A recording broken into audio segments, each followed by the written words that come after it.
Hi and happy Wednesday. I am so excited to be here with you. It is Wellness Wednesday. We do this every single Wednesday because there is so much to share with this world right now. There is a lot going on as it relates to everything, our personal relationships, our careers, our financial situations, our health and well-being. And one thing that we're absolutely learning with all of this is that if we don't have our health, we don't have anything.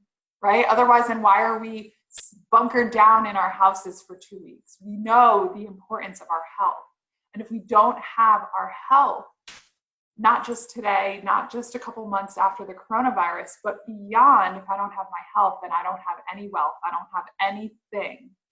So I am really excited to be here with you today because I'm going to be sharing some immunity boosting tips. There are a lot of ways and things in this world that I do not have control over. I can't control how much toilet paper there is. I can't control how others are reacting right now. I can't control what's going to happen and how long I'm going to be working from home. But the one thing, there's actually a few things that I have control over, and it's me. I have control of what I say. I have control of how I act. I have control over how I take care of myself. And so as we're going into this Wednesday, this Wellness Wednesday, I wanted to take time to walk you through some incredible tips to boost your immunity. So we're going to go through 5 together. And so let's get started. And just in case we haven't met before, my name is Baptiste. I'm an executive wellness coach, and founder of Akaloa Wellness. My firm empowers and equips ambitious, hardworking women to do the things that bring them joy so that they can thrive. We break through stress. We focus on killing any burnout, any stress, breaking through that's holding you back from who you truly are and allowing you to thrive. So we find at the root of this, right, why a lot of times we're not feeling good is our stress. And so there's a whole month of support, I think we did in January, that goes through stress and why it has an impact on our health.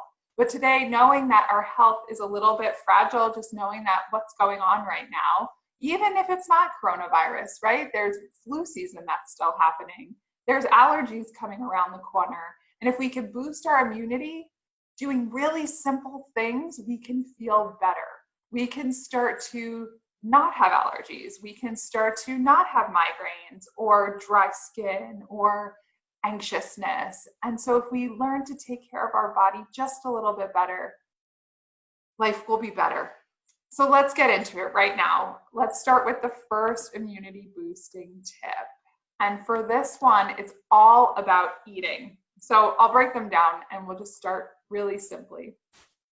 When it comes to eating, there's so many things of like, how do I get the best quality produce? How do I get everything that's organic, non-GMO, local, all of that stuff? If you can practice these techniques, having these techniques is as important or maybe even more important than just having local organic produce. Because if we're not eating our food well, then we're likely not digesting it well. So even if you're eating the best quality food, your body's not absorbing it. So then all of a sudden we're just buying really expensive food that's for really expensive waste for bowel movements, we should say. But anyway, so talking about our food, one thing that I hear a lot of clients doing is snacking.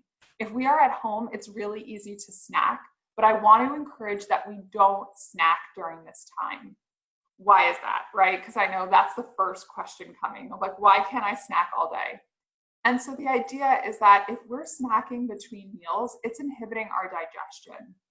Think about making rice as an example.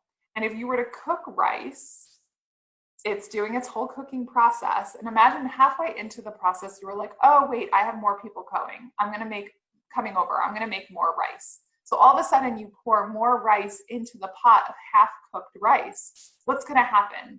You're going to have overcooked rice and undercooked rice by the time you get to the end of this, because ultimately it's ruining both products because one isn't able to process on its own. So hopefully that makes sense, but this idea of not snacking is going to help you so much. And if someone says, hey, I'm hungry all the time, or I need to do this, or this feels good for my body, then obviously always listen to your body of what feels best. But a lot of times when I hear those that are reducing, that are over snacking, it could lead to weight gain. It could lead to other things and clogging of channels, poor digestion, constipation, soft stool, beyond. So even just by eliminating snacking, which seems so simple, it works. So from here, we're not snacking anymore, right? Okay, great. And then one other thing while it comes to food is not to overeat. And so it's really easy when we're making these awesome home-cooked delicious meals is to just eat until we want to pass out. And to keep our immunity high, we want to eat till we're satisfied, not overfilled. And so the body actually tells us when we're at that point. And so one Ayurvedic chef, that's the word, chef, her name is Kate O'Donnell. She's an incredible chef. She has great Ayurvedic cookbooks. But one thing she talks about is the burp. And after every meal, whether you notice it or not, and you might be like, I don't burp, I'm not a burper. At the end of every meal, there should be one burp, not 1,000, one. And so what happens at the end of this, at the end of your meal, is that you have this burp, and that's your signal to stop eating. That's your signal of your body telling you I'm full. So if we eat really slow, or as slow as we can as possible, which is recommended, about 20 chews per bite, then we can start to notice, how full am I? Because if we just shovel food in front of the TV, we're not really paying attention and we might miss the burp. So that is my second one for you. Don't overeat, wait till the burp, and then stop. Wrap up your food, eat it tomorrow, hold off on dessert or that second serving of food, right? We don't want to waste our food, but let's not overeat if we don't have to, because it'll keep our immunity high and much better. The third thing I want to recommend to you is to continuously be drinking hot water. Hot water, let's take a step back for those that are worried about the coronavirus. The coronavirus is living, what happens is before people get symptoms, it can live for up to 3 days in the esophagus throat area. And that's why a lot of times people are hearing that it has a respiratory impact, because it's either going down the trachea or the esophagus, essentially your windpipe or your food pipe. And if it's going down your windpipe, you want to be really mindful. Hopefully we want to get it so that we can take warm water, swallow it, allow the disease to get into the stomach. And we do that because our strongest acids are in our stomach. Hydrochloric acid can burn through the table that I'm sitting at. It is so very strong. So if we can continue to drink hot water, what we're doing is taking the disease that could be sitting in our throat, pushing it down the esophagus to the belly. So it's recommended to drink at least a sip of hot water every 20 minutes. So it's really just continuously drinking warm water all day long. And that helps, again, to move the virus into the belly, to cut it out. So that sounds like a really awesome way to boost your immunity. But drinking hot water is incredible for your digestion.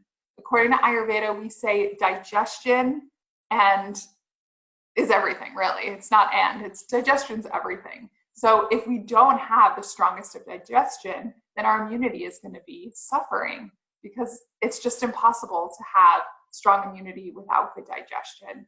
So one easy way you could do this, right? It's for free. Just keep drinking water from the tap, and even boiling it and then letting it cool down. You could drink, even post-boiled water has a different effect.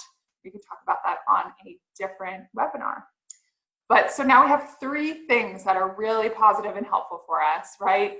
Reducing snacking, refraining from overeating, waiting for the burp, and then the third one is drinking hot water. So let's go into the next one. We will, I guess, we'll keep this pretty food-based, because a lot of times, right, if I don't think I have a lot of control, I can control the kitchen. So let's do this. And I always love to give different options, because we all have different kitchens, we all have different styles, we all have things that work and that don't work for us. So I'm going to give you a list of different spices that I would love for you to be incorporating in as many meals as possible. Now, spices, yes, they bring flavor, but they are your medicine cabinet. They're your preventative health medicine. So if you know what? And if you're sick, they're great for you too. So there should always be spices stacked and stocked in your cabinet because they are so incredible. There's certain spices that help with antifungal properties, antiviral properties, or like antivirus properties. There are ones that help with libido. There are ones that help with cleansing out any excess mucus. These spices are so powerful, and likely they're sitting in your cabinet not getting enough love. So here they are. Here are my top favorite spices that most of us have, that most of us can bring more power to our meals and immunity boosting, virus fighting into our meal. So let's go through the list. And these are for you too. Cinnamon is incredible. Cinnamon is a nice sweet spice that can be added to all your breakfasts, your desserts. Depending on how you're cooking, even a little pinch of sweet and a salty can be really nice. Black pepper. Black pepper is an incredible spice. If you're feeling even a little congested just today from the heaviness of however the environment or the atmosphere are, take 3 black peppercorns. Start with 1 or 2 maybe, but you can work your way up to 3 and just chew them, right? We think black pepper has no real flavor or anything like that.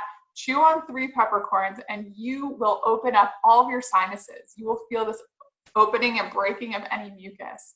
And it's amazing because peppercorn's sitting right in our cabinet. Black pepper is incredible for the health.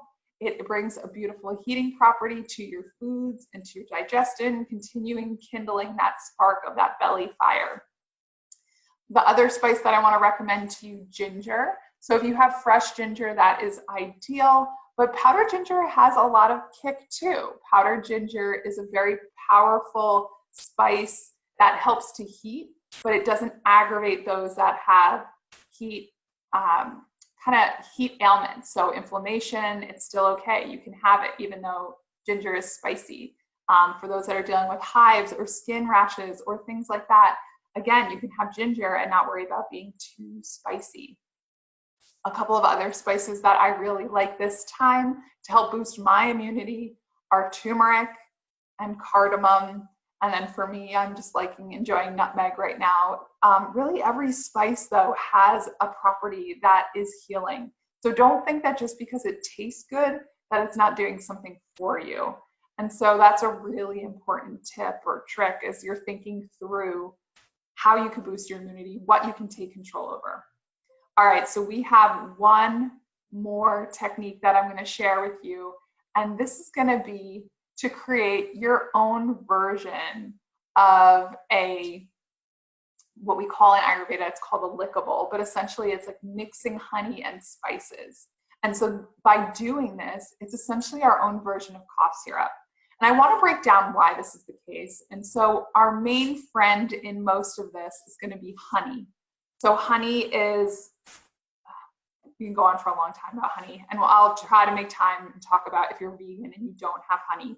But if you do have honey, getting raw, the best quality honey has a purpose, because a lot of times we're getting honey that's essentially just sugar. And so I'll not go down that tangent today, but honey has incredible medicinal properties. If it's from a local area, what it's doing is it's it's capturing all of the local bacterias, and it's creating health in you by having this live honey. So what we're going to do is we're going to take a spoonful of honey. And so if it's a kid, maybe it's more of a teaspoon. And if it's for adult, it could be, like a globbing teaspoon or, a half of a tablespoon, something like that. And so what we can do is add to our honey pinches of the following 4 spices. And so it would be turmeric, black pepper, ginger, and cinnamon.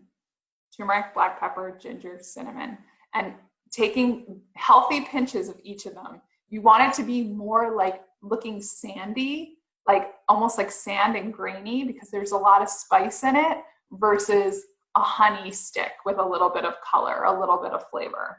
So try to make that variation. And if it's your first time, maybe start less is more and just see if you like the idea of what a lickable could be and taste like.